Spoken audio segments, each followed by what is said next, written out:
Amazing. On the occasion of One Book, One Student, One Author Mantra, the Global Readers Circle, the ultimate podcast that is designed to inspire and motivate a committed reader and a lifelong learner out of every global person.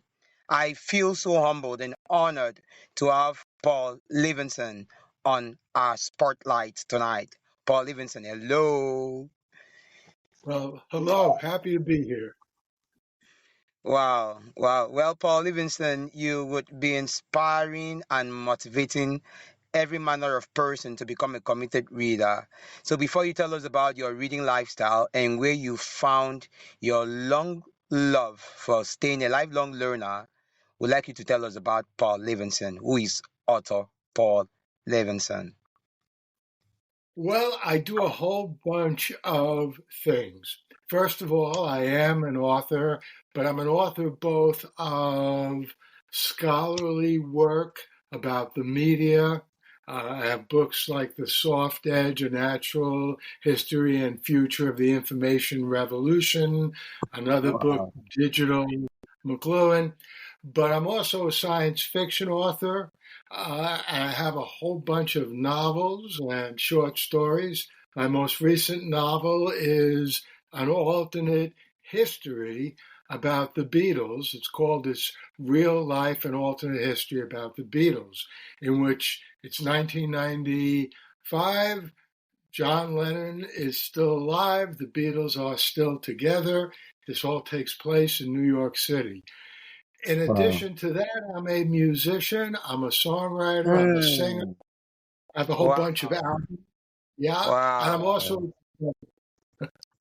Wow, wow, amazing, amazing. Well, Paul Levinson, I like you to talk about your love for reading. When did you find your love for reading?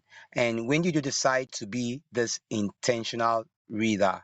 And for you who is currently leading a multifaceted, successful lifestyle, I'd like you to also tell us how reading has had an impact and significance in the life you're currently leading.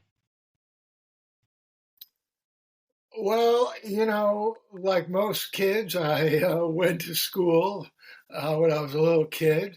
And it must have been, I don't know, in first grade. I was about 6 years old. And I began reading first books that the teacher assigned us to read. But Yeah. quickly I went to the library in the school and I began to discover books that I wanted to read. And Mm. in those days, it was a combination of things. I loved reading about dinosaurs. I loved Wow. reading about nature. And as I got a little Wow. older, I began reading science fiction. Wow. Wow. Wow. Amazing. Amazing. So let's talk about your childhood, your upbringing. Is it possible that you were born in this family where reading was actually the order of the day? What Oh, yeah. inspired you? Yes, I think family has a lot to do with it because my father was a lawyer and he Mm. did a lot of reading. And my mother used to read a lot as well. And around the kitchen table, we would often talk about books that one of us was reading. Wow, wow. Well, on the show, I have to tell you, Paul Levinson, we have a part of the show where you would have to name 10 books. You would have to recommend 10 books you've read that has actually stick and work significantly for your life. But before you get to that part of the show, I like you to talk about your scientific authored. I think that's the part I like to talk about in the show. Yeah. Well, uh, I've always loved science fiction. And even before I was reading science fiction, I was watching science fiction on television. Here in the United States in the early 1950s, there was a series called Captain Video and his Video Mm. Rangers. And it was a show about a group of people out there in space on different planets. And I remember I Yeah. loved watching that when I was 5, 6 years old. Yeah. But then I quickly began going to the library. And I'll tell you a true story briefly. When I was in junior high school, so by now I'm like 11, 12 years old. And Yeah. one day the librarian calls me down to her office. She says, I want to talk with you. I said, sure. Yeah. I go down to the office and she tells me, there's a problem. And I said, what's the Yeah. problem? And she said, well, Yeah. all you're reading is science fiction. And I said, Yeah. that's because I love science fiction. And she Yeah. says, well, I want you to start reading other things. Otherwise, you can't use the library anymore. So I stopped going to the school library and I discovered my local public library, which had a huge Yeah. selection of science fiction. Yeah. Wow. Wow. Amazing. Amazing. So let's talk about authors. Let's talk about authors. Well, who would you say, which authors would you mention that has an impact significant in your writing career, as in personally? You think I write like this person, I write like that person. Yeah, well, first and foremost, it would be Isaac Asimov, who actually started writing in the late 1930s through the 1940s, the 1950s. And Wow. to this very day, the best trilogy I've ever read in my life, and I've read this now over the years 3 or 4 times. I read it when I was a Wow. kid. I read it when I was in Wow. college. I read it when Wow. my son was about 11 or 12 years old, and he was reading it. And I've read it again. And he wrote the Foundation trilogy. It's a book that takes place, a story that takes place in the distant future. And the idea in the trilogy is if somebody could mathematically predict the future, what then? Yeah. People make it come true. Not only Mm. that, the same author, Isaac Asimov, wrote a robot trilogy and a series of stories about robots. I was very interested in that. And in addition to all that, Isaac Asimov wrote a book called The End of Eternity, which to this day is the best time travel novel I've ever read. So Wow. I consider him far and away the best science fiction author. Wow. So let's talk about Paul Levinson right now. So you are an amazing songwriter. Wow. And you also perform your music. Yeah. So let's talk about your career as a musician. Okay. So something about me, one of the reasons why I started writing science fiction as an author is that I love science fiction so much. As a reader, I wanted to basically do create what I love so much as a reader. And around the same time, I began listening to the radio, and I began Mm. listening to the radio late at night. And this Mm. was late 1950s, and this Wow. was the birth of rock and roll music. And Wow. I play the piano a little, but the main Hmm. thing I do is I sing and I sing harmony and I write songs, I write lyrics and music. And so Wow. in the 1960s, I had several groups. I had a folk rock group called the Wow. Other Voices, and we had records out on Atlantic Records. I came out with an album called Twice Upon a Rhyme, and that was in Hmm. 1972. And over the years, it's spread all over the world. It's probably better known Wow. now in Japan than it is in the Wow. United States. And then just Wow. 3 years ago, I came out with an album called Welcome Up Songs of Space and Time, which was Mm. recorded for a company called Old Bear Records in a place called Batavia, New York. It's upstate New York. And that was very exciting as well. And I'm still writing songs, and I hope to do some more recording. From a top reader to one of the best musicians in rock and roll. So I'd like you to tell us, how did reading impact your music career? Did you imagine what your life would have been if you were not this lifelong learner? And what are you currently exploring? Okay, so the clear connection to me is you're reading words, and Yeah, song lyrics are words.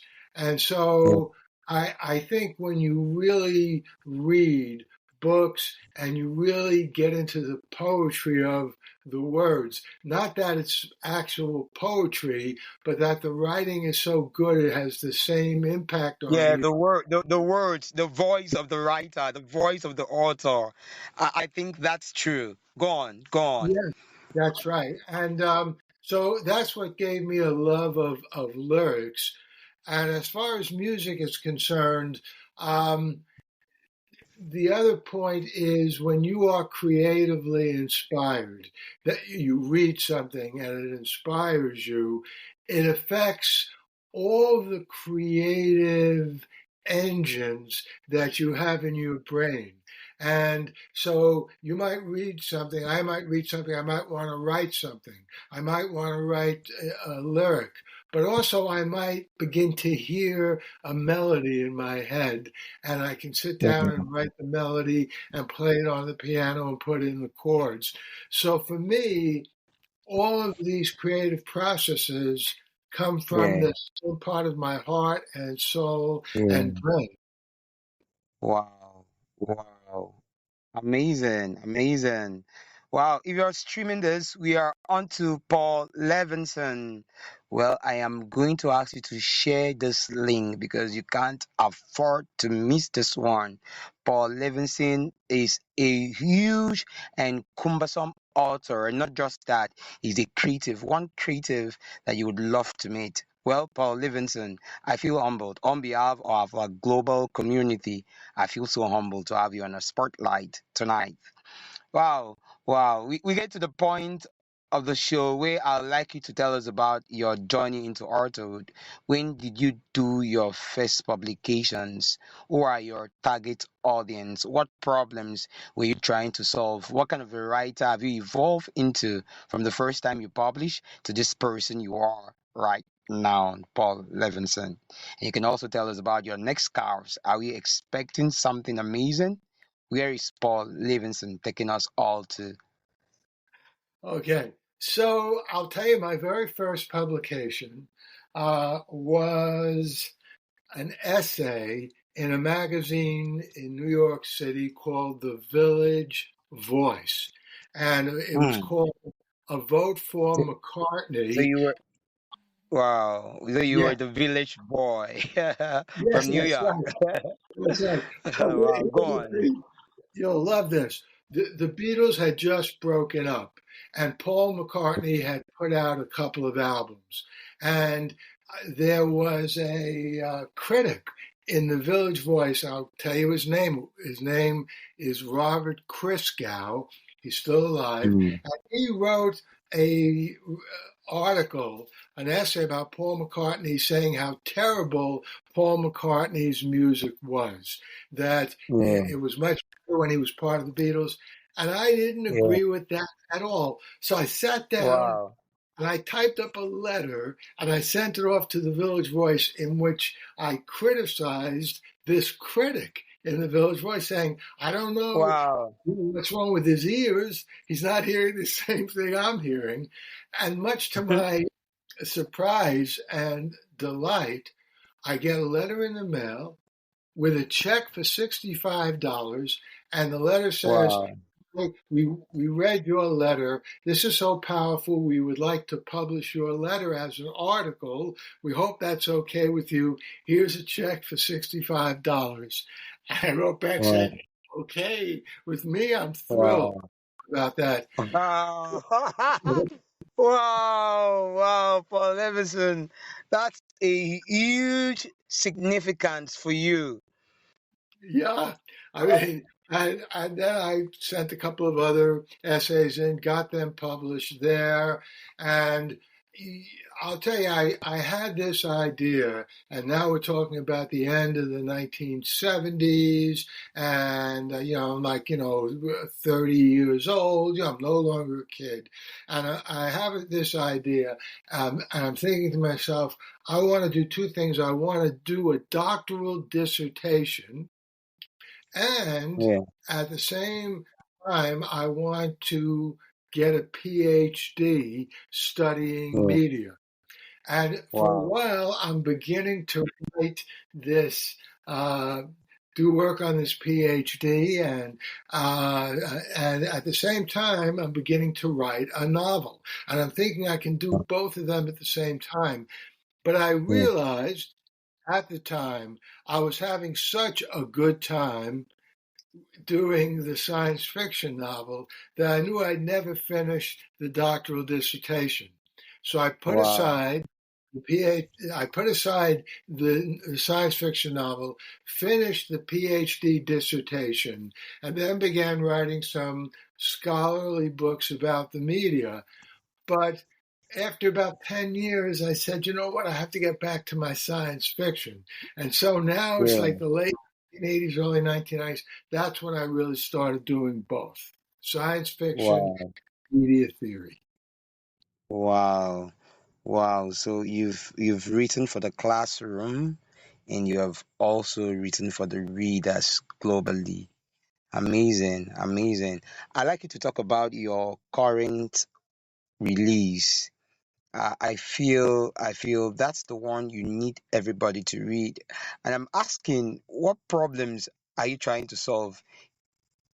Oh, I'll tell you, my current release, as I mentioned, is an alternate history novel about the Beatles called It's Real Life, an Alternate History of the Beatles.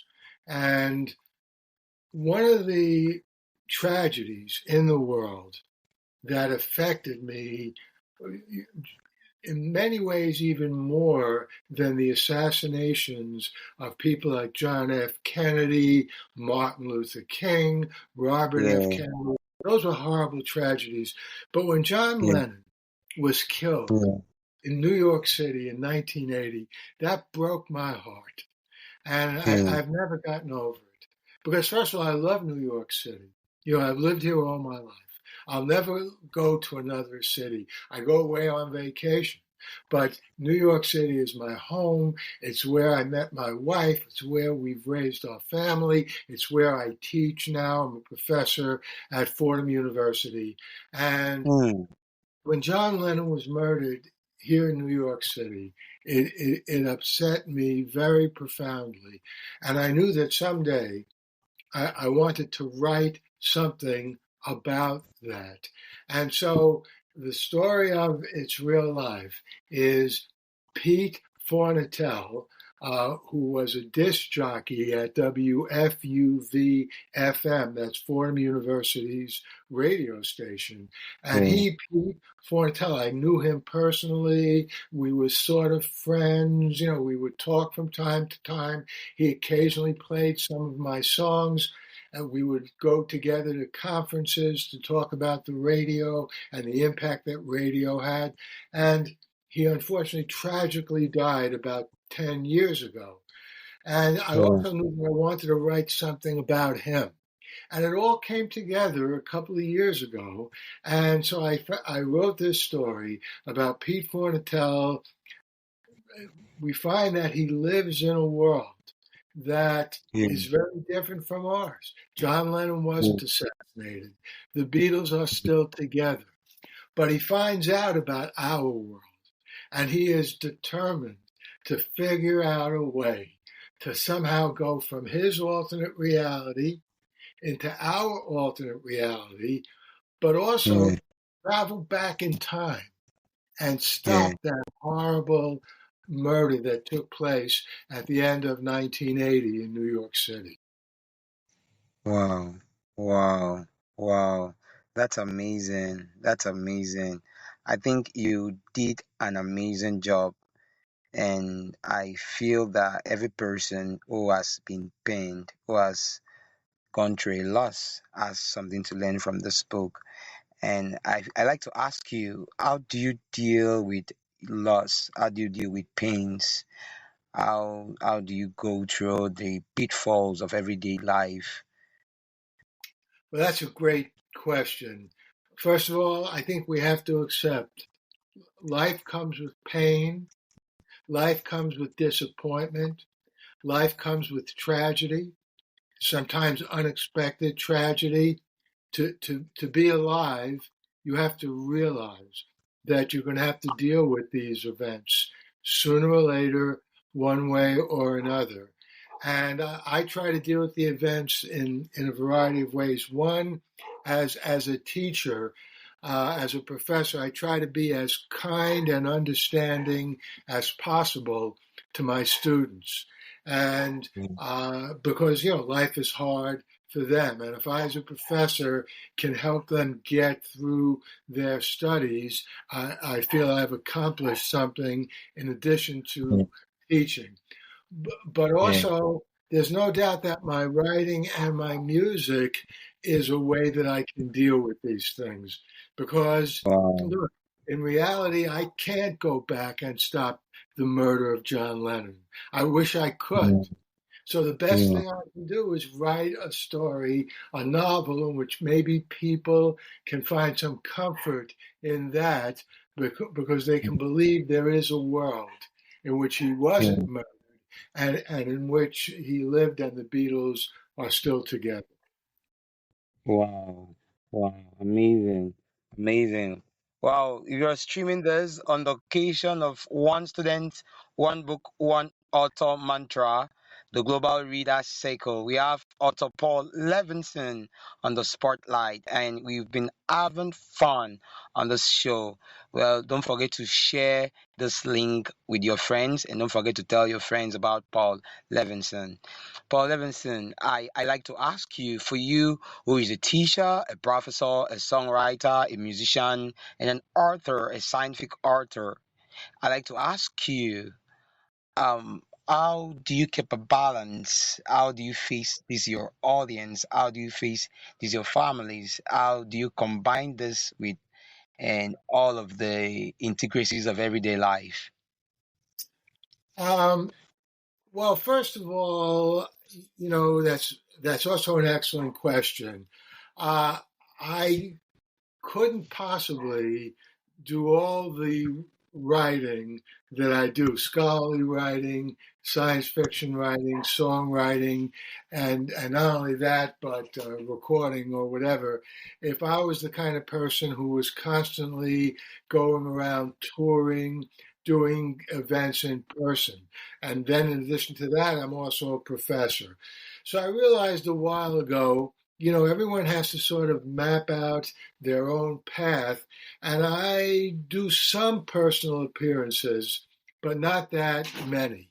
And, there were times in my life when I would go to like 10, 15 science fiction conventions in a year because at each of Wow. those science fiction conventions I could meet readers and sell, and they would buy my books. But I realized that when I did that, I didn't have as much time as I wanted to do to get my writing done or even to spend time with my family. So, Yeah. and my family, they're busy too. They're all very productive. We have two kids, we have grandkids, and I try to spend Yeah. as much time as possible with them as well. Wow. Wow. Granddaddy Paul Levinson. Good to have you on the Guardian Cross Book Show. Well, we get to the part of the book show where we would love you to name mention 10 books, 10 authors that would probably stay with you, 10 books that you would recommend to your readers globally, 10 books that you think if you had a chance you would want to reread and reread and reread over and over again. I'm sure you're willing to take the spotlight. Okay, so first of all, I already mentioned one, Isaac Asimov, whether it's his Yeah. Foundation trilogy, The End of Eternity, The Time Travel, or his robot stories, I highly recommend him. Staying on the subject of science fiction, Frank Herbert, Hebert, wrote the Dune trilogy and actually turned it into a series. I strongly recommend him, again, for science Oh, fiction. And mm. also on the subject of science fiction, Robert Heinlein, another great science fiction author who wrote books about human beings getting to the moon, also wrote a Uh, great travel story, The Door into Summer. But let me switch to nonfiction. Probably, yeah. I mean, there are so many authors. Marshall McLuhan, who I not only was fortunate enough to read his work, but I met him near the end of his life. We did some work together. In my view, he Wow. was the most profound and important thinker about communications and media in our world. So I would strongly recommend him. And while we're on that subject, one of McLuhan's authors that he really loved was another Canadian by the name of Harold Innis, Innis. And the combination of Innis and McLuhan together, I think anybody who wants to understand what's going on in our world today, our world of social media, should take a look at those books and read those books as well. I want to go back to music. There is a music writer. He writes for Rolling Stone. He wrote a fabulous book called Dreaming the Beatles. And if you are Mm. interested in the Beatles, I strongly recommend that book. Um, One of my favorite books that I wrote uh, is The Plot to Save Socrates. It's a time travel story, and one of the reasons that I wrote it is this might seem old fashioned, but I've read over a dozen of Plato's dialogues which feature Socrates, and anybody who's Yeah. interested in philosophy. There are all kinds of philosophers, but you really can't go wrong reading these dialogues. Um, Let me also mention a very good book just came out literally a couple of days ago. It's called The Singer Sisters. This is a novel, and it's a novel about a folk rock group, not the Beatles, not a real group, but a very good novel that takes place in New York City and in Boston from the 60s through the 90s. The author of that book, The Singer Sisters, is Sarah Seltzer, Seltzer.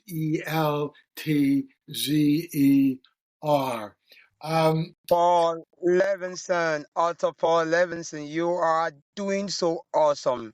You passed for a room full of book.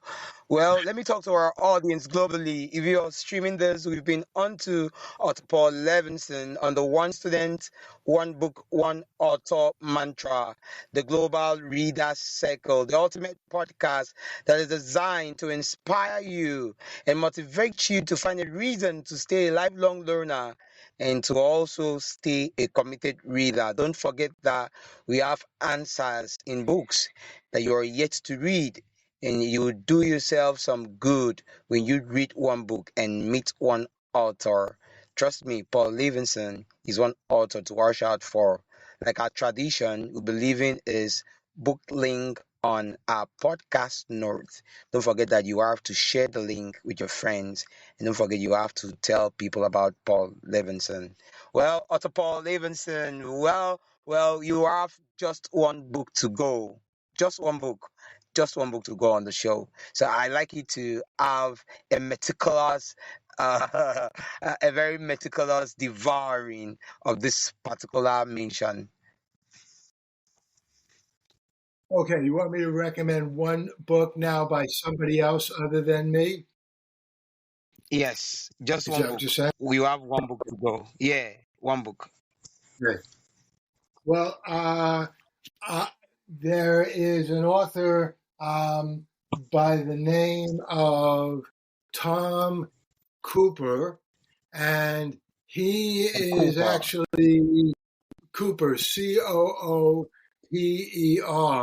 and hold on a second. I will give you the name of the book. It's a great philosophy book. It's called Doing the Right Thing 12 Portraits in Moral Courage by Tom Cooper. Wow. He is a really brilliant, sensitive author. Wow, wow, amazing. With this, we come to the end of the challenge. Paul Levinson will pass for a room full of books. So, Paul Levinson, I'm very sure that your students enjoy your lifelong experience in the world of books and creativity. I mean, on the classroom. Well, I hope so. Wow, amazing, amazing. Well, we with this we come to the end of the show. But before we go, I like Otto Paul Levinson to leave us with his last words. What would you say to the people who don't read? What would you say to that person who is yet to carve a niche for themselves? What would you say to that person who constantly say, "I didn't go to school"? What would be your advice to every person who has difficulties in in their life right now? Well, if you can hope to do something better, that means you can do it. The hard thing is sometimes you find people without any hope at all. But if you can find some hope in your heart and soul and brain, that's the first and most important step to getting there. And you'll find that if you pursue your hopes and you begin to work to make your hopes and dreams come true, that sooner or later some of them will, and then more and more of your hopes and dreams will come true. Amazing, amazing. So when there is a will, there is a way. Thank you very much, to Paul Levinson. Thank you. You are an amazing soul, and we're looking forward to have you on our Zoom meet and greet. We're looking forward to have you volunteer on a project. We're looking forward to have you share content with our global network of readers and other authors. And we also look forward to have you back to back on our global reading campaign. It's been a singular honor on behalf of our global community, Golden Cross, to have Otto Paul Levinson on the show. Thank you very much. Thank you. We do appreciate your support and fine mind. Well, thank you very much. I really enjoyed the conversation. And thank you for doing what you are doing. It's very important. Thank you. Thank you. On the occasion of one book, one author, one student mantra, the Global Reader Cycle, the ultimate podcast that is designed to make a committed reader out of every global person. We've been on to Arthur Paul Levinson. Don't forget that you become the books you read and the people you meet.